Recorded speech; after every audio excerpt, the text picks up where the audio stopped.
बोलो जयकारा बोल मेरे श्री गुरु महाराज की जय। रूहानी जानशीनी श्री श्री 108 श्री सद्गुरुदेव जी महाराज श्री चतुर्थ पातशाही जी की श्री आज्ञा को शिरोधार्य करते हुए दिनांक 10 जून सन 1970 तदनुसार 28 ज्येष्ठ संवत 2027 विक्रमी बुधवार के शुभ दिन श्री श्री 108 श्री स्वामी दर्शन पूर्ण आनंद जी महाराज श्री पंचम पातशाही जी के स्वरूप में रूहानी राज सिंहासन पर विराजमान हुए। प्रथम महात्मा योगात्मानंद जी ने विधिवत आपके मस्तक पर केसर का तिलक लगाया। पुनः सब महात्मा बाइयां व संगत ने मिलकर आपके शुभ्र भाल पर केसर का तिलक लगाने की रीति को पूरा किया। तत्पश्चात श्री आरती उतारी गई तथा प्रसाद वितरित किया गया। प्रेम के जाज्वल्यमान भास्कर श्री परमहंस अवतार श्री तृतीय पातशाही जी महाराज ने सृष्टि में प्रेमा भक्ति के अमृत को प्रत्येक संस्कारी अधिकारी हृदय में ऐसे भर दिया कि मानो वे आठों याम आत्मिक आनंद में गोते लगा रहे हों। श्री आनंदपुर के कण कण में उनके प्रेम की वृष्टि ने सबको अद्भुत रंग में रंग दिया। यहाँ के शरणागत गुरुमुख प्रेमी इस प्रेम स्वरूपा भक्ति को पाकर प्रेममय प्रेम मूर्त बन चुके थे। अकस्मात अपने हृदय रमण प्रभु के बिछोह से शोक सागर में डूबे हुए थे। 6 वर्ष पश्चात शीघ्र ही व्यथा वेदना से पुनः असहनीय आघात पहुंचा। ऐसे समय में प्रत्येक हृदय गहन अंधकार में प्रकाश की किरण पाने के लिए व्याकुल हो उठा। नयनाभिराम आनंद शांति के भंडार सर्व सुखों के आगार श्री श्री 108 श्री सद्गुरुदेव जी महाराज श्री पंचम पातशाही जी ने पारमार्थिक राज सिंहासन पर विराजमान होकर विरह संतप्त हृदयों को शांति प्रदान की। प्रेम भक्ति एवं ज्ञान की ज्योति से अपने ही निराले ढंग से अनुप्राणित कर जन जन को आनंदित कर दिया। आपके तेजोमयी स्वरूप की विलक्षणता तथा एक मधुमय दृष्टि ने जन जन को आकर्षित कर प्रेम भक्ति के अमृत को पिलाकर दीवाना बना दिया। युग सम्राट महाराजाधिराज श्री सद्गुरुदेव जी महाराज इस संप्रदाय के उन्नायक बन परमार्थ की दिव्य किरणों का आलोक सर्वसाधारण तक पहुंचाने में संलग्न हो गए। गुरु गद्दी पर आसीन होते ही आपके सम्मुख श्री परमहंस दयाल जी श्री प्रथम पातशाही जी की श्री मोज साकार रूप लेने के लिए उत्सुक हो उठी। परमार्थ का कार्य महान, भक्ति के पुष्पों का महकता उद्यान जन जन को सुगंधित करे और विश्व में नाम शब्द की धुन बज उठे। स्थान स्थान पर सत्संग आश्रम बनकर मानव जन्म के ध्येय को पाने की चेतना का संचार हो। प्रेम भक्ति व नाम के दिव्य पुष्पों की सुगंधि से हर दिल महक उठे। उत्तरोत्तर श्री परमहंस महान विभूतियों की धुर दरगाही मोज व श्री आनंदपुर महान केंद्र को विशाल पारमार्थिक स्वरूप बनाने के ध्येय को सम्मुख को मुख्य रखते हुए आपके नयनों के सम्मुख दूरदरगाही नक्शे निरंतर उतरने लगे। आप महापुरुषों का सजीव उदाहरण बनकर सामने आए। किसी उर्दू कवि का कथन है, लगे रहते हैं काम में रोजो शब वो, नहीं लेते दम एक दम बेसबब वो। न ठिर माग की जी छोड़ाती है उनका, न लू जेठ की दम तोड़ाती है उनका। कमाते हैं वो और खाती है दुनिया, थकते हैं वो चैन पाती है दुनिया। यह सत्य तथा परम सत्य है कि महापुरुष दिन रात परमार्थ कार्य में व्यस्त रहते हैं, एक पल के लिए भी विश्राम नहीं करते।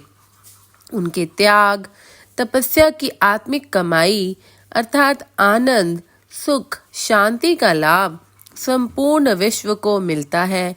जो आत्मिक धन महापुरुष कठिन साधना करके संचित करते हैं, उससे पुण्य संस्कारी जीवों को मालामाल करने में तत्पर रहते हैं। श्री श्री 108 श्री परमहंस सद्गुरुदाता दयाल जी ने 15 जून शुभ आषाढ़ संक्रांति के दिन प्रवचन फरमाए। यह जो श्री आनंदपुर दरबार है, यह गुरुमुखों का दरबार है और गुरुमुख ही यहाँ निवास करते हैं। गुरुमुखों के हृदय में जो लगन, इच्छा तथा मांग है, वह केवल भक्ति की ही है। भक्ति के अतिरिक्त अन्य कोई आकांक्षा गुरुमुखों के हृदय में नहीं हुआ करती और होनी भी नहीं चाहिए। इसी अभिलाषा तथा मांग को लेकर गुरुमुख जन इस दरबार में आए हैं और आते हैं। इस प्रकार की उत्तम श्रेणी की अभिलाषा उत्तम श्रेणी के संस्कारों का परिणाम है। भक्ति परमानंद की लगन का होना ही इस बात का प्रमाण है कि जीव के अनेक जन्मों के पुण्य संस्कार एकत्र हुए हैं। यह भक्ति का धन प्रत्येक को प्राप्त नहीं होता। यह धन तो महापुरुषों की समीपता, संगति तथा सेवा से ही प्राप्त होता है। आम संसारियों का झुकाव माया की ओर होता है, इसलिए वे भक्ति का मूल्य नहीं जानते और वो भक्ति से अचेत रहते हैं। आम संसारी और गुरुमुखों में यही अंतर है कि संसारियों के मन में माया एवं माया के पदार्थों का लगाव भरा रहता है। गुरुमुखों के हृदय में भक्ति की लगन रहती है। दोनों के विचारों और दृष्टिकोण में विभिन्नता है, इसलिए दोनों का क्रियात्मक जीवन भी एक दूसरे से भिन्न होता है। आम संसारी जिन वस्तुओं की इच्छा करते हैं, गुरुमुख इच्छाओं के जाल से मुक्त होने का यत्न करते हैं, क्योंकि गुरुमुख जान चुके हैं कि माया के ये सब पदार्थ अनित्य एवं नश्वर हैं। इनसे प्राप्त होने वाला सुख भी अनित्य एवं अस्थायी है। इनसे चित्त लगाने का परिणाम सिवा कष्ट, क्लेश, चिंता के और कुछ भी नहीं। अब समय के लिए अस्थायी सुख की झलक दिखाकर ये माइक पदार्थ विलक हो जाते हैं। इस वास्तविकता को गुरुमुख जन सत्संग के प्रभाव से जान लेते हैं, इसलिए वे उस वस्तु की इच्छा करते हैं जिससे शाश्वत सुख प्राप्त हो, जिसको कोई छीन न सके, चोर लूट नहीं सके। वह धन कौन सा है? वह नाम भक्ति का धन है। गुरुमुख उस मान सम्मान की इच्छा करते हैं जो सदैव विद्यमान रहे। इसे न छिन जाने का भय होता है और न ही नष्ट होने का। इसके सम्मुख संसार का मान सम्मान तुच्छ है। संसारी मनुष्य मालिक की भक्ति से भी वंचित रह जाते हैं और माइक पदार्थ भी हाथ से निकल जाते हैं। इसी उधेड़ बुन में उनका जीवन नष्ट हो जाता है और वे हाथ मलते रह जाते हैं। वाणी में आया है, माया कारणी धावही मूर्ख लोग अजान, कहो नानक बिनु हरि भजन बिरथा जन्म सिरान। जगत के अज्ञानी एवं अबोध जीव माया के पीछे दिन रात भागते रहते हैं। माया तो हाथ आती नहीं और मालिक के भजन से अचेत रहकर वे मनुष्य जन्म को व्यर्थ गंवा देते हैं। सत्पुरुषों को इस बात का दुख होता है कि संसारी मनुष्य वास्तविक वस्तु अर्थात मालिक की भजन भक्ति को छोड़कर अमूल्य जीवन को कोड़ियों के बदले गंवा देते हैं। अमूल्य जीवन तो संसारियों को भी प्राप्त हुआ और गुरुमुखों को भी, परंतु दोनों ने इससे एक समान लाभ प्राप्त नहीं किया। संसारी मनुष्य तनिक से अस्थायी सुख के लिए मूल्यवान जीवन को नष्ट कर देता है, परंतु गुरुमुख उसी समय में नाम भक्ति के साथ चित्त का संबंध जोड़कर जीवन के हर क्षण को लाभदायक बना लेता है। नाम भक्ति की कमाई लोक परलोक में उसके साथ है और रहेगी।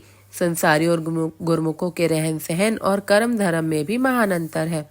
संसारियों की जिस ओर प्रवृत्ति होती है, उधर गुरुमुखों की पीठ होती है। फिर दोनों के विचार एक जैसे होंगे कैसे? संसारी मनुष्य सांसारिक धन एकत्र करने में लगा हुआ है और गुरुमुख नाम भक्ति का वास्तविक धन एकत्र करने में। भक्ति का धन सत्पुरुषों की संगति एवं सेवा द्वारा ही प्राप्त हो सकता है। इसी सच्ची कमाई के लिए कोई अन्य साधन नहीं। चाहे कोई संपूर्ण संसार घूम ले अथवा देश विदेश में खोज कर ले, नाम भक्ति का धन अन्यत्र कहीं प्राप्त नहीं होगा। इसलिए जो भक्ति धन का अभिलाषी है, उसे सत्पुरुषों की संगति एवं समीपता की अत्यंत आवश्यकता है। समीपता का अर्थ है कि मनुष्य सत्पुरुषों के निर्देशों का पालन करे, उनकी वास्तविक शिक्षा के अनुसार आचरणमय जीवन बनाए और स्वयं को वचन अनुसार ढालता रहे। महापुरुषों की आज्ञा और उनका वचन ही मनुष्य को आत्मा के शत्रुओं अर्थात काम, क्रोध, लोभ, मोह, अहंकार आदि की प्रबलता से सुरक्षित रख सकता है, चाहे वह कितनी ही दूर क्यों ना हो। सत्पुरुषों का वचन सदैव उसकी रक्षा करेगा। निकटता का यही मतलब है कि जीव महापुरुषों की आज्ञा के दायरे में रहे, तभी यह शत्रुओं से सुरक्षित रह सकता है और भक्ति धन से कृतार्थ हो सकता है। इस ध्येय को पूरा करने में असावधानी एवं त्रुटि नहीं होनी चाहिए, क्योंकि जिस प्रकार संसारिक धन की टोह में चोर लुटेरे लगे रहते हैं, इसी प्रकार भक्ति धन को लूटने के लिए भी आत्मा के शत्रु हर समय तत्पर रहते हैं। इन सब का प्रधान मनुष्य का मन है। यह मनुष्य को धोखे में डालकर और टाल मटोल में रखकर जीवन का अमूल्य समय नष्ट कर देता है। जीव मन के बहकावे में आकर भक्ति धन से वंचित रह जाता है। महापुरुष बार बार जीव को जीवन का वास्तविक उद्देश्य स्मरण कराते हैं। उनकी जितने भी कार्यवाही होती है सब जीव कल्याण के लिए होती है। महापुरुषों की संगति, समीपता, सत्संग, सेवा, भजन, सुमिरन, आरती, पूजा, यह जितनी भी कार्यवाही है सब गुरुमुखों के कल्याण का साधन है और भक्ति के शाश्वत धन की प्राप्ति हेतु है। आम संसारी मनुष्य जब तक असत संसार की असत कामनाओं के चंगुल से मुक्त नहीं होता, भक्ति की लगन उसके चित्त में उत्पन्न नहीं होती। गुरुमुख संसार की असत कामनाओं को त्याग कर भक्ति के अधिकारी बनते हैं। भक्ति वह शाश्वत धन है जिसको पाकर मनुष्य मालामाल हो जाता है, उसे किसी वस्तु की कमी नहीं रह जाती। संसार के पदार्थ छाया की भांति उसके पीछे लगे रहते हैं, परंतु भक्ति की परख करने वाले विरले ही होते हैं। वाणी का कथन है, निस्दिन माया कारणे प्राणी डोलत नीत, कोटन में नानक को नारायण जिह चीत। संसारी मनुष्य दिन रात माया के पीछे भटकता फिरता है, परंतु संत सतपुरुष फरमाते हैं कि ऐसा करोड़ों में कोई एक होता है जिसका चित्त मालिक के सुमिरन ध्यान में लगा रहता है। इसलिए विचार किया जाए कि वह मनुष्य कितना भाग्यशाली है जो भक्ति का अभिलाषी है। हीरे, मोती और जवाहर का ग्राहक प्रत्येक व्यक्ति नहीं हो सकता। संत दादू दयाल जी फरमाते हैं, सबको बड़ी जय खार खली, हीरा कोई न ले, हीरा लेगा जो हरी, जो मांगे सो दे। संसार में आम लोग तो तुच्छ और साधारण वस्तुओं के ही ग्राहक हैं। हीरों के ग्राहक बहुत कम है। हीरों को तो जोहरी ही लेगा क्योंकि वह उसका मूल्य जानता है, अतः वह उसके बदले में जो भी मूल्यांकन करेगा उसे देने में देर न करेगा। गुरुमुख अत्यंत भाग्यशाली है जो कि भक्ति जैसे हीरे के ग्राहक है। जिसे भक्ति रूपी हीरे की परख है वह फिर उसे पाने के लिए हर संभव प्रयत्न क्यों न करेगा। यह दुर्लभ अवसर भक्ति की कमाई का बड़े सौभाग्य से प्राप्त हुआ है। सब साधन भी मिल गए हैं, इसलिए हर गुरुमुख का कर्तव्य हो जाता है कि इस दुर्लभ अवसर का लाभ प्राप्त करते हुए और महापुरुषों के उपदेशों एवं निर्देशों के सांचे में जीवन को ढालते हुए तथा भक्ति की कमाई करते हुए अपने जीवन को वास्तविक अर्थों में सफल बनाएं। रूहानी सिंहासन पर विराजमान होने के कुछ ही समय पश्चात आपके परिवार के सभी सदस्य श्री चरणों में क्षमा मांगने हेतु उपस्थित हुए। आपकी बड़ी बहन जी ने विनय की, हमें यह ज्ञात न था कि आप सर्वकला समृद्ध एवं ईश्वर का रूप है। हमने तो न जाने व्यवहार में कितनी ही गलतियां की होंगी। हमारी आंखों पर अज्ञानता का पर्दा छाया हुआ था। हम आपके दिव्य स्वरूप को पहचान नहीं पाए। आपसे अनजाने में कई बार भार उठवाया होगा और भी न जाने क्या क्या कार्य करवाए होंगे। हमारी करबद्ध यही प्रार्थना है कि आप हमारी गलतियों को क्षमा करें। श्री सद्गुरुदेव जी महाराज ने मंद मंद मुस्कुराते हुए फरमाया, अब क्या भार उठाने वाला कोई और ढूंढ लिया है। वे सोचने लगे कि श्री प्रभु जी ने अक्षरशः सत्य फरमाया है। इन्होंने हमारे जीवन का ही नहीं अपितु सारी सृष्टि का समस्त भार उठा लिया है। केवल इस लोक में नहीं बल्कि परलोक की भी सारी जिम्मेवारी ले ली है। अतः इन रहस्यमय प्रवचनों को सुनकर उन्होंने दंडवत वंदना की और आशीर्वाद पाकर इस विचार से मुक्त हो गए। आप वचन अमृत की दृष्टि से समय समय पर सरसाते रहे। एक बार श्री अनंतपुर के साई निवासियों को श्री दर्शन देकर विशेष कृपा फरमाई, अनमोल श्री वचनों की दात लौटाई। आपने फरमाया, सदगुरु से सेवक का जन्म जन्मों से नाता जुड़ा हुआ है। सेवक के हृदय में आत्मिक पिपासा जागरूक होती है तो उस समय सदगुरु स्वयं सृष्टि में ऐसी रचना रचाते हैं, वहां आनंद, सुख, परम शांति का मेघ बरसाते हैं। जहाँ भी पुण्य आत्माएं वास करती हैं उन्हें निज ठोर ठिकाने का मार्ग दर्शाते हैं, निज चरणों में बुलाते हैं। श्री परमहंस दयाल जी की मौत से विश्व विख्यात श्री अनंतपुर तीर्थ धाम गुरुमुख प्रेमी सेवकों का अटल शाश्वत ठोर ठिकाना बन गया है। आध्यात्मिक मार्ग में यह वर्णनातीत मन बुद्धि से परे विषय है। महापुरुषों के वचन है, मानव मानव अंतरा, कोई हीरा ते कोई कंकरा। अर्थात जो प्राणी भक्ति पथ पर अग्रसर होकर मानव जीवन का मूल्यांकन करता है, उसका जीवन अमूल्य हीरा है। शेष सब माया में रच पच कर श्वासों की पूंजी व्यर्थ लुटा रहे हैं। उनका जीवन कंकरों के समान निरर्थक है। भव के माझी खेवनहार श्री परमहंस विभूतियों ने भक्ति चिंतामणि से ज्ञान का दीप जलाया। नाम शब्द की धुनकार से हर घट को रोशन करने का बीड़ा उठाया और जीवन पर्यंत परमारथ सिद्ध किया। समय के महापुरुष उसी उद्देश्य को पूर्ण करने के लिए प्रयत्नशील हैं। आप सब श्री अनंतपुर स्थायी निवासी परम सुख राशि छत्र छाया में अपूर्व आत्मिक सुख संपदा को पाकर आत्म विभोर हैं। संसार में चुनी हुई विरली रूहों को ही ऐसे स्वर्णिम अवसर का संयोग मिलता है। ऐसे स्वर्ण अवसर का लाभ उठाते हुए जीवन सफल करें। स्नेह स्निग्ध सहृदता पूर्ण श्री वचनों से सबके हृदय में अद्भुत प्रेम का संचार हुआ। अपनत्व और एकत्व की भावना में सबके हृदय अटूट संबंध का अनुभव करने लगे।